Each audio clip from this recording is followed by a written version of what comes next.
Welcome to Biz on Your Terms. I'm Lisa J. Peck, and I'm here to show you how to grow your business your way. So today we're going to talk about when the odds stack up against you. It is well known that growing a business is not for whims.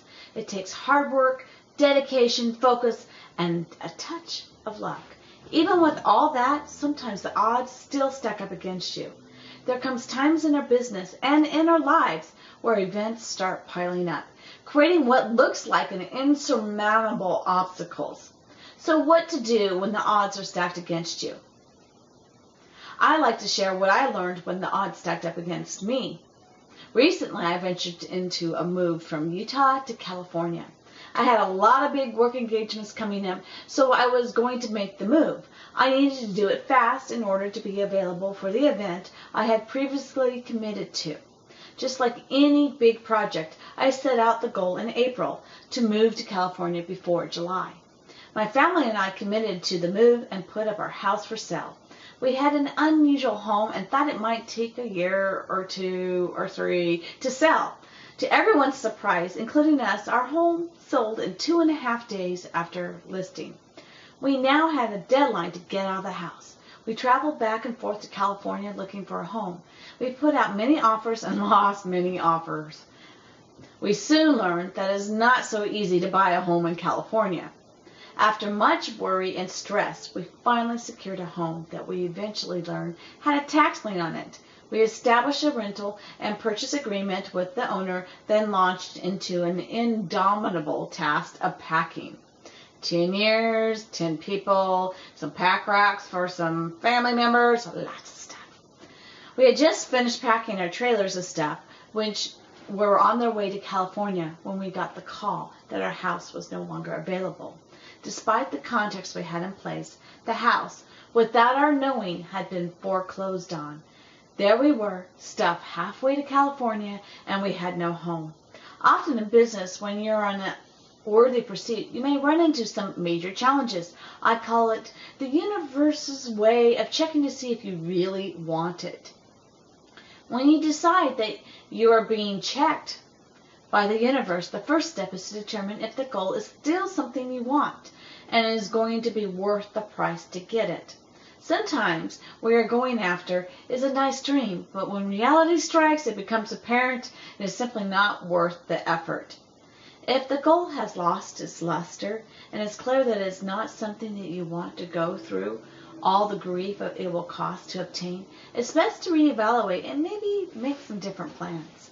If, on the other hand, it is something you still want, then you need to proceed to the next step. Well, I really wanted a home, therefore I went to the next step.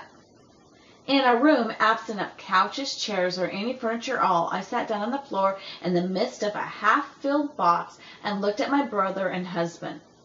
"Well, what are we going to do?" my husband asked. "It's simple," I said, surprised that he even asked such a question.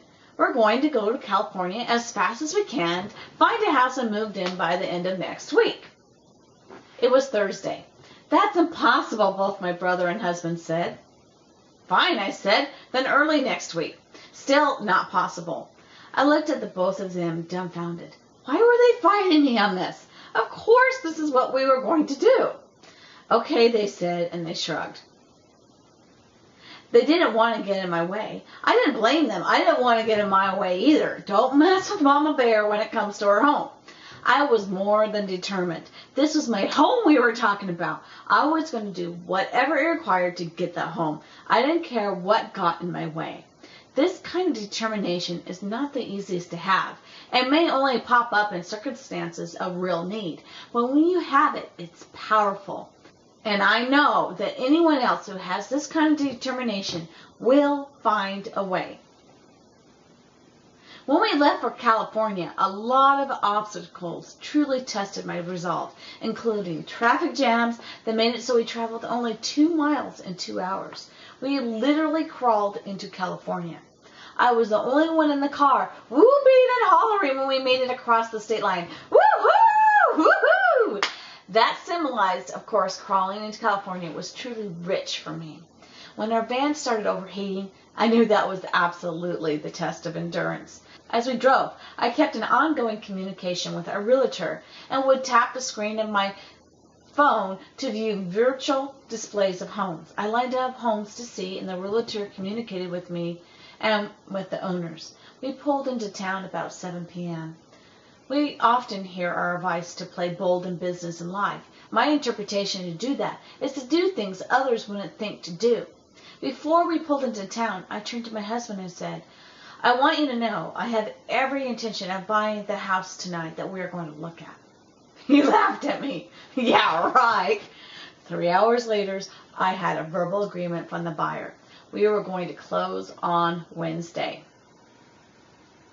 My biggest takeaway was when I was pushed up against the wall and things were stacked against me. That's when I knew to plow ahead, be clear what I wanted, and to charge forward. Laughs and scoffs of others often means that you're on the right path and you're getting close. Play bold, and what you view as impossible just might become possible. Until next time, have a great stick it up day and do business on your terms. Woohoo! Oh yeah! Oh yeah!